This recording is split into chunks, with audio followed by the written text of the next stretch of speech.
যখনই বৃষ্টির সিজন আসে আপনার একনিটা বেড়ে যায়, এটা কোনো কোইন্সিডেন্স না, এটা একটা সায়েন্টিফিক ব্যাপার। কেন? আচ্ছা, এই যে বৃষ্টি হচ্ছে দেখছেন, একবার অনেক গরম, একবার বৃষ্টি, তো কি হচ্ছে, একবার অনেক একটা হট এনভায়রনমেন্ট, একবার হচ্ছে হিউমিডিটি বেশি, অর্থাৎ একটা উষ্ণতা আর্দ্রতা দুইটার একটা মিক্সচার হচ্ছে। এতে করে কি হচ্ছে যে আপনার স্কিনের যে পোরস গুলো আছে ওগুলো ব্লক হয়ে যাচ্ছে, আপনার সেবাম প্রোডাকশন বেড়ে যাচ্ছে, আবার কারো কারো স্কিনটা ড্রাইও হয়ে যাচ্ছে।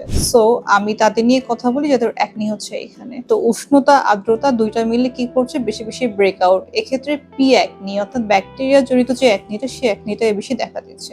সো এক্ষেত্রে আপনার অবশ্যই খেয়াল রাখতে হবে, আপনার জন্য ভালোভাবে মুখটা ক্লিন করেন, স্যালিসাইলিক অ্যাসিড ফেস ওয়াশ দিয়ে মুখটা ভালোভাবে পরিষ্কার করে নেন। বৃষ্টির দিন মানেই যে আপনার একনি হবে না, ব্যাপারটা এরকম না, বরং বৃষ্টির দিনে বেশি একনি হয়। যেহেতু আমি বললাম যে উষ্ণতা আর্দ্রতা দুইটা মিক্স হয়ে আপনার পোরস গুলো ব্লক হয়ে যায়, আপনার যে সেবাসিয়াস গ্ল্যান্ড গুলো আছে ওগুলো হাইপার অ্যাক্টিভ হয়ে যায়, আপনার সেবামটা বেড়ে যাচ্ছে। সো অবশ্যই salicylic acid rich face wash use করবেন। আরেকটা জিনিস, যে বৃষ্টির দিনে অনেকেই ভিজে থাকেন, মনে করেন যে ব্যাপারটা অনেক romantic and all, but reality হচ্ছে বৃষ্টির পানি কিছু কিছু ক্ষেত্রে অনেক বেশি অ্যাসিডিক হয়ে থাকে। সো এই অ্যাসিডিক যে ওয়াটারটা, সেটা কিন্তু আমাদের স্কিনে অনেক ধরনের ইরিটেশন করতে পারে, কন্টাক্ট ডার্মাটাইটিস, ইরিটেড কন্টাক্ট ডার্মাটাইটিস হতে পারে। তো এই ক্ষেত্রে দেখা যাবে আপনার স্কিন ড্রাই হবে, র্যাশ হবে, অনেক ক্ষেত্রে স্কিন ফেটে যায়। সো যদি আপনি বৃষ্টির পানিতে ভিজেও থাকেন, অবশ্যই মুখটা ভালো করে ক্লিন করে দেবেন।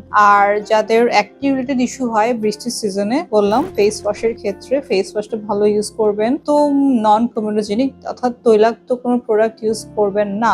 আর এরপরেও যদি ঠিক না হয়, আপনি অবশ্যই আপনার ডার্মাটোলজিস্টের সাথে যোগাযোগ করতে পারেন।